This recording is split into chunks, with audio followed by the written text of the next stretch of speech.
অল্প অল্প করে সব কিছু সবজি ঘরে পড়ে আছে, তার জন্য দেখুন সব কিছু সবজি কেটে নিয়েছি। পটল, আলু, কুঁদরি, কুমড়ো, পেঁপে সব কিছু কেটে নিয়েছি। এখানে একটু বাঁধাকপিও ছিল, সেটাও মোটা মোটা করে কেটে নিয়েছি। গোটা চিড়ে লঙ্কা নিয়েছি, কড়াইয়ে তেল দিয়েছি, এর সরষে, পাঁচফোড়ন আর একটা শুকনো লঙ্কা দিয়ে দিলাম।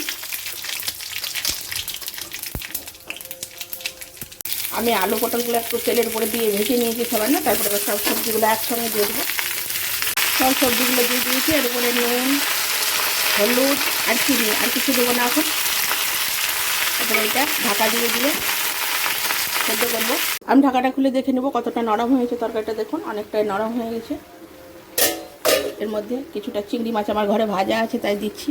আপনাদের চিংড়ি মাছ না থাকলেও না দেবারও দরকার নেই, আমার ঘরে ছিল তাই দিয়ে দিলাম। এরপরে আবার ঢেকে গ্যাসটা কম করে দিলাম। দেখুন আমি ঢাকনা খুলে দেখি, তরকারিটা অনেকটাই হয়ে এসছে।